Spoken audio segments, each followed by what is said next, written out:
Hello students, welcome to rising champs academy. मैं सौरभ श्रीवास्तव फिर से आप सबके सामने हाजिर हूँ यूपीटेट की मैथमेटिक्स की क्लास लेकर। अभी तक हम लोगों ने सिंप्लीफिकेशन और एलसीएम एचसीएफ की क्लासेस कंप्लीट कर ली है। आज हम लोग जो टॉपिक एक क्लास में खत्म करने वाले हैं वो है यूनिटरी मेथड, यानी कि एकाकी रूल। एक रूल क्या कहता है? यूनिटरी मेथड, ठीक है। यूनिटरी मेथड इसका नाम है। इस मेथड में हम लोग क्या करते हैं, मेन चीज हमारे लिए ये है कि जैसे हम एग्जांपल के माध्यम से समझते हैं। जैसे कहता है कि 10 पेंसिल की कीमत 100 रुपए है, तो या तो क्वेश्चन में क्या पूछ लेगा कि एक पेंसिल की कीमत क्या है, या फिर पूछ सकता है कि 12 पेंसिल, या फिर क्या पूछ सकता है 6 पेंसिल। इन नंबर्स पे मत जाइएगा, इन नंबर्स पे मत जाइएगा। क्वेश्चन कहने का मतलब क्या था कि 10 सामान की कीमत दे दिया कि 100 रुपए है। अब वो आपसे 1 रुपए एक सामान का भी कीमत पूछ सकता है, यानी कि यूनिट नंबर, या फिर 12 यानी कि इस 10 से ज्यादा नंबर्स, या फिर इस 6 यानी कि 10 से कम नंबर के भी पूछ सकता है। क्वेश्चन इसी पे बेस्ड आएंगे, इसी तरह की चीजें आएंगी। अब अगर हमें निकालना हो एक पेंसिल की कीमत, तो एक पेंसिल की कीमत कैसे निकालेंगे? 100 रुपए का सामान कितने पेंसिल का है? 10 पेंसिल की। तो एक पेंसिल की कीमत निकालनी हो तो 100/10 गुणे 1, ठीक है। अगर 12 पेंसिल निकालनी हो तो एक पेंसिल की कीमत क्या हो गई है? 100/10 गुणे 1 का कोई मतलब नहीं होता है। तो 12 पेंसिल की कीमत निकालनी है तो क्या हो जाएगा? 12 से मल्टीप्लाई। अगर 6 की निकालनी है तो क्या हो जाएगा? 100/10 गुणे 6, ठीक है। ये चीज समझ में आया है कैसे हम लोगों ने क्या क्या चीजें किया है। क्वेश्चन किस तरह से रहते हैं, आपको कुछ सामानों की कीमत दे देगा या कुछ उनकी वैल्यू दे देगा, और उसके बाद फिर उसमें हमसे क्या पूछ लेता है कि एक चीज की कीमत बताइए, या फिर जो संख्या दी हुई है उससे ज्यादा का पूछ सकता है या उससे कम भी पूछ सकता है, ठीक है। तो इस तरह की चीजें रहती है हमारी यूनिटरी मेथड में। ये और कोई चीज नहीं है, सिंपल यूनिट चीजों की वैल्यू निकाल के और उससे अकॉर्डिंग आंसर हमको निकालने रहते हैं, ठीक है। तो क्वेश्चन को अगर हम लोग देखें कि क्वेश्चन किस तरह के पूछते हैं, तो चलिए क्वेश्चन नंबर 1 पे करते हैं। डायरेक्ट क्वेश्चन करेंगे आज हम लोग। इसमें कोई हमें रूल नहीं बताना है, कोई ऐसी चीजें नहीं बतानी है। कुछ खास चीजें हैं जो मैं आपको बता देता हूँ क्या क्या चीजें होती हैं।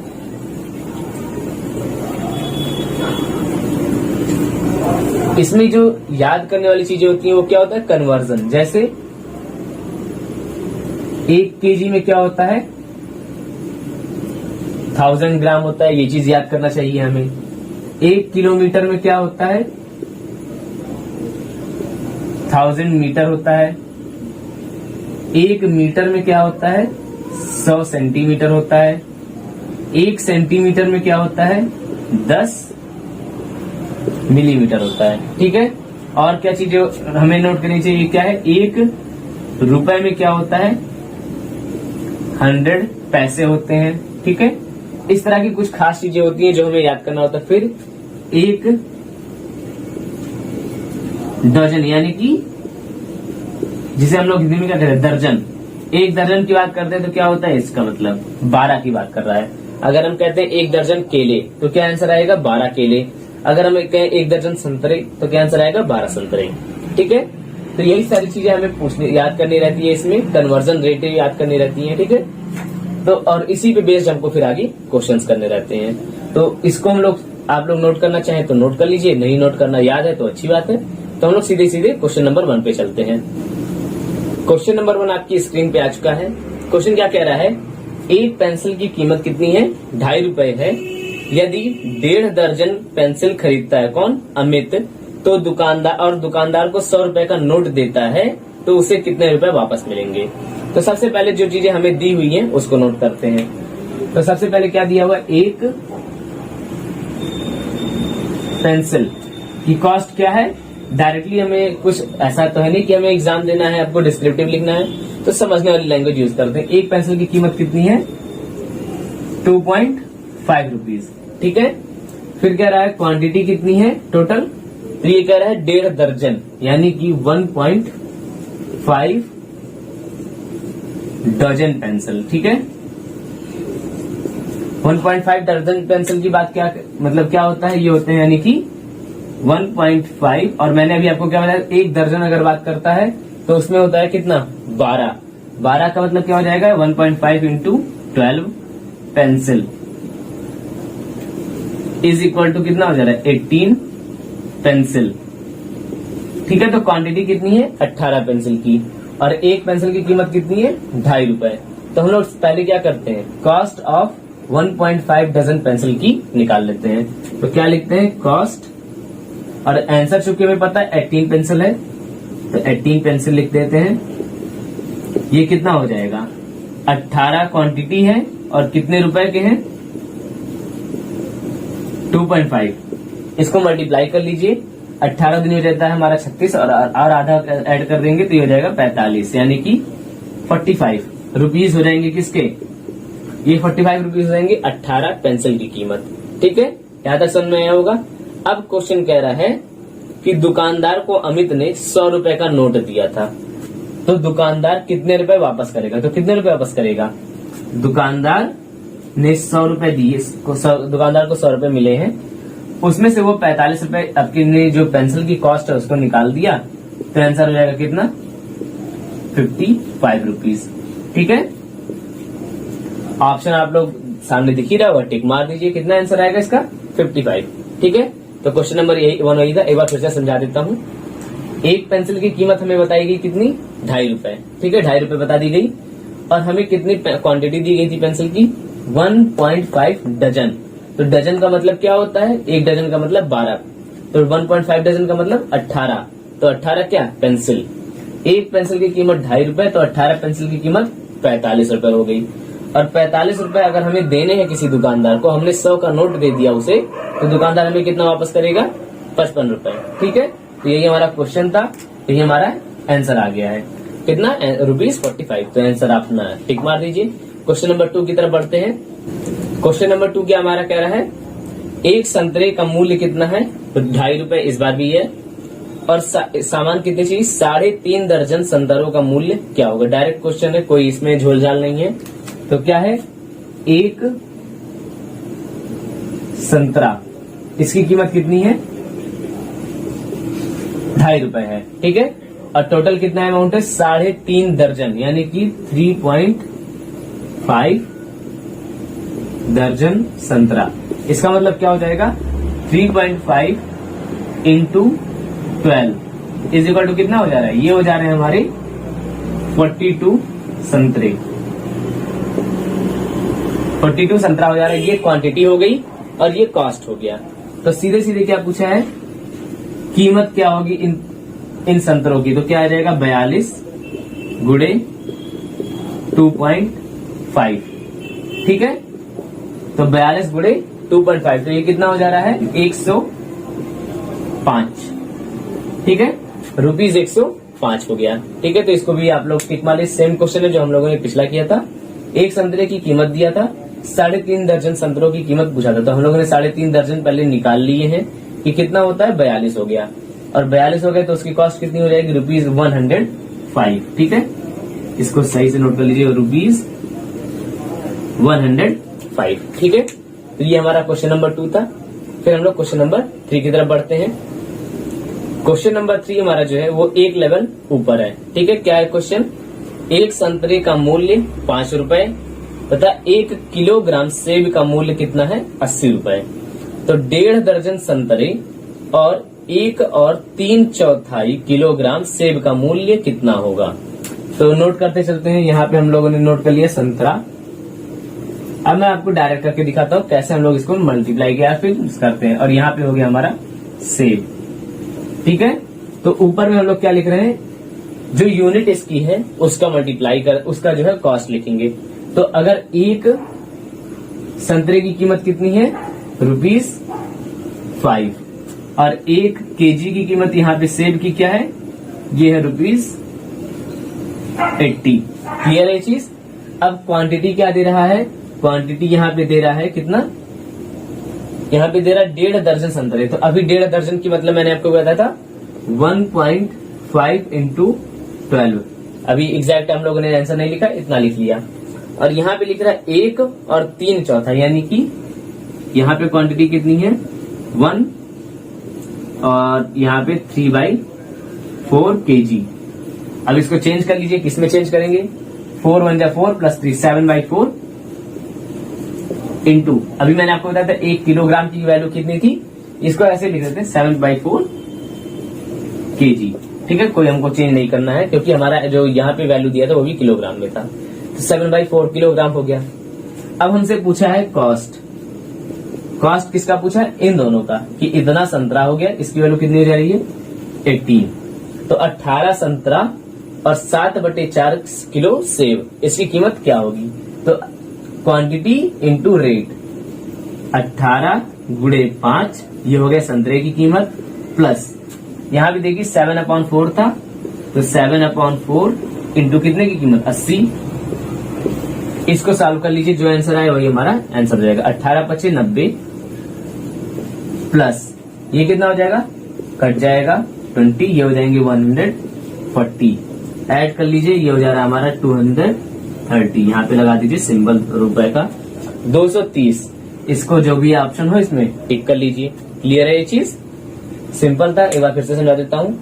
ये हम लोगों ने लिखा रेट, ये क्या था रेट, रेट क्या था, एक संतरे की कीमत कितनी थी 5 रुपए, क्वांटिटी कितनी थी 1.5 डजन यानी कि 18 संतरे। इसी तरह यहाँ पे सेब की जो है रेट क्या था, 1 किलोग्राम सेब की कीमत थी 80 रुपए और क्वांटिटी क्या थी 1 सही 3/4 यानी कि 7/4 किलो। कैसे किया था 4 × 1 + 3, 4 × 1 + 3/4 7/4 हो गया। और फिर हम लोगों ने quantity into rate, quantity into rate करके डायरेक्ट में यहाँ पे लास्ट में कॉस्ट निकाल लिया। ये जो कॉस्ट होता है ये क्या होता है, ये होता है क्वांटिटी इंटू रेट, और रेट क्या होता है किसी भी सामान की, एक सामान की मूल्य जो है एक सामान का मूल्य क्या होगा वही होता है कि हमारा रेट होता है। ठीक है, तो इसको नोट कर लीजिए, इस फार्मूले को आप लोग याद कर लीजिए, नोट कर लीजिए, जो करना है सो कर लीजिए। क्वेश्चन नंबर 4 की तरफ बढ़ते हैं। क्वेश्चन नंबर 4 क्या कह रहा है, 3 पेंसिल का मूल्य 20 रुपए है। ठीक है, यानी कि 3 पेंसिल की कीमत यहां लिखते चलते हैं, 3 पेंसिल की कीमत ₹20। ठीक है, और क्वेश्चन पूछ रहा है 6 दर्जन पेंसिल का मूल्य क्या होगा, 6 डजन, 6 डजन यानी कि 6 × 12 = 72। इसका पूछा है 72 पेंसिल का कॉस्ट हमसे पूछा है। अब देखिए, तो सबसे पहले इसकी मदद से हम लोग एक पेंसिल की कीमत निकाल लेते हैं। एक पेंसिल की कीमत कितनी आ जाएगी 20/3। ठीक है, क्यों, क्योंकि 3 पेंसिल की कीमत 20 रुपए, तो एक पेंसिल की कीमत 20/3। फिर पूछा है 72 पेंसिल की कीमत, तो ये क्या हो जाएगा 20/3 × 72। इसको सॉल्व कर लीजिए, आंसर आ रहा है हमारा 480। कैसे आ रहा है 24 से डिवाइड हो जाएगा और ये हो जाएगा 20 × 24 480। ठीक है, तो इसको नोट कर लीजिए, ये आपका सही आंसर हो जाएगा क्वेश्चन नंबर 4 का। ठीक है, तो इसको नोट कर लीजिए एक बार।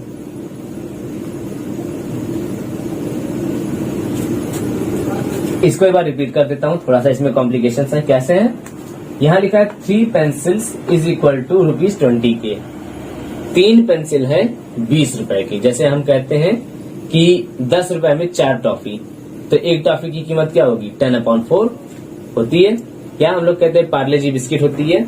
अगर मैंने पूछा किसी से कि वो कोई 2 पार्ले लेके आया, 2 पार्ले का पैकेट ले आया, और मैंने उससे पूछा कि ये कितने का है, तो उसने कहा कि 10 रुपए का, तो मैं अगर मुझे ये जानना है कि एक पार्ले पैकेट की कीमत कितनी होगी, तो क्या करूंगा 10/2 कर दूंगा। वही चीज यहाँ पे है, 3 पेंसिल की कीमत 20 रुपए, तो एक पेंसिल की कीमत 20/3 रुपए। और फिर चूंकि 6 डजन मतलब कितना होता है 72, तो 72 पेंसिल की कीमत कितनी हो जाएगी 20/3 × 72। आंसर कितना आ जाएगा 480। क्लियर है, इसको नोट कर लीजिए। इसी टाइप का एक और क्वेश्चन करते हैं, क्वेश्चन नंबर 6। क्वेश्चन नंबर 5 है हमारा। क्या है क्वेश्चन, यदि 5 पेंसिलों का मूल्य कितना है 3 सही 3/4 यानी कि 5 पेंसिल इज इक्वल टू 3 कितना, इसको कहते हैं 3 सही 3/4। ठीक है, तो पूछा क्या है, 2 पेंसिल की कीमत। तो अब पहले क्या करें, पहले तो इसको हम लोग सही कर लेते हैं। ये कितना हो जा रहा है, ये हो जा रहा है रुपीज 4 3 12, 12 + 3 15, 15/4 रुपए का कितने है 5 पेंसिल, 15/4 रुपए का कितने 5 पेंसिल। तो 2 पेंसिल की कीमत पूछा है, तो क्या करेंगे, अब मैं डायरेक्ट आपको बता दूं 2 पेंसिल की कीमत क्या हो जाएगी। देखिए 15/4 ये है कितने 5 पेंसिल की कीमत, तो 1 पेंसिल की कीमत कितनी हो जाएगी 15/4 टोटल, यानी कि A बराबर 5। क्लियर हुआ। और फिर पूछा है कितने 2 पेंसिल की, तो यहाँ पे हो जाएगा × 2। अब देखिए इसको सॉल्व कैसे करेंगे, यहाँ 5 है तो 5/1 लिख सकते हैं। अब 5/1 लिखेंगे तो 1 चला जाएगा सबसे ऊपर, 5 आ जाएगा बीच में, तो 15 4 × 5 × 2। सॉल्व कर लीजिए इसको, 4 यहां से कट जाएगा 2 से, और ये कट जाएंगे 3 से, तो कितना आ जाएगा 3/2 रुपीज। ठीक है, आंसर देख लीजिए 3/2 रुपीज, इसका कर दीजिएगा टिक। ठीक है, तो इसी तरह के क्वेश्चन आपके क्या आएंगे यूनिटरी मेथड में, यानी कि एक रूल में। तो ये एक ही क्लास की टॉपिक थी, ज्यादा लंबी टॉपिक नहीं थी। पहले 2 टॉपिक सिंप्लीफिकेशन और एलसीएम एचसीएफ, ये थोड़े से लेंदी टॉपिक्स थे, समझाना उसमें चीजें ज्यादा थी, ये रूल्स थे उसमें। इसमें कोई रूल नहीं है, इसमें आपको क्या करना है मेनली, इसमें आपको क्या चीजें ध्यान देनी है मेनली, जो कन्वर्जन होता है किलो से ग्राम में, ग्राम से किलो में, इस तरह की चीजें, किलोमीटर से मीटर, मीटर से किलोमीटर, ये सारी चीजें ध्यान देना जरूरी होता है। ठीक है, और उसके बाद फिर क्या चीजें में दूसरी क्या चीज ध्यान देनी रहती है कि किसी भी एक चीज की कीमत हम कैसे निकालेंगे, या एक चीज की कीमत दी हुई है तो ढेर सारी चीजों की कीमत कैसे निकालेंगे, या दूसरा तरीका क्या है कि ढेर सारी चीजों की कीमत दे रखी है, हमें एक चीज की कीमत निकालनी है। तो दोनों चीजें अगर आप सीख पाए हैं इस वीडियो से, तो लाइक जरूर कर दीजिएगा वीडियो को, लोगों के साथ शेयर जरूर कर दीजिएगा। ठीक है, एक बार फिर से मैं लास्ट में बता देता हूँ कि कैसे हम लोग इसको चेक करते हैं, कैसे हम लोग इसको सॉल्व करते हैं कि 10 चीजों की मदद से एक चीज अगर निकालनी है, या एक चीज की मदद से 10 चीजों की कीमत निकालनी है। देखिए मान लेते हैं कि अगर 10 सामान है कोई ए, ठीक है 10 सामान है, उसकी कीमत कितनी हो जा रही है 100। ठीक है, और हमें निकालना है एक, या सामान ना लिखे इसको यहाँ पे लिख देते हैं हम पेन। अब हमें निकालना है एक पेन की कीमत, तो क्या करेंगे, ये जो 100 है इससे सामान की कीमत को डिवाइड कर, सामान जितने नंबर के हैं उसको डिवाइड कर देंगे। ठीक है, अब एक मान ले ये दे दिया, ये कितना आ गया यहाँ पे 10। अब मान लेते हैं क्वेश्चन में एक सामान की कीमत 10 दे दिया, हमसे पूछा है 10 सामान की कीमत, 10 पेन की। तो क्या करेंगे, सामान का जो रेट है इससे इसको नंबर ऑफ सामान को मल्टीप्लाई कर देते हैं। ठीक है, तो क्या करते हैं, जब किसी ढेर सारे सामान दिए हुए उसकी मदद से किसी एक सामान की वैल्यू निकालते हैं, तो क्या कॉस्ट में से नंबर ऑफ जो है वैल्यू दी हुई उसको डिवाइड कर देते हैं। क्लियर। और अगर एक सामान की कीमत से 10 चीजों की कीमत निकालनी हो तो क्या करते हैं, मल्टीप्लाई। बस छोटा सा खेल है, डिवाइड और मल्टीप्लाई का खेल है। इसको सीख लीजिए, सारे यूनिटरी मेथड के क्वेश्चन लग जाएंगे एग्जाम में, कम से कम 1 से 2 क्वेश्चन इस पे आपके फंस जाएंगे। ठीक है, तो इसको नोट कर लीजिए, और मिलते हैं हम लोग नेक्स्ट क्लास में नए टॉपिक के साथ में। तब तक के लिए bye bye, keep rising and go ahead.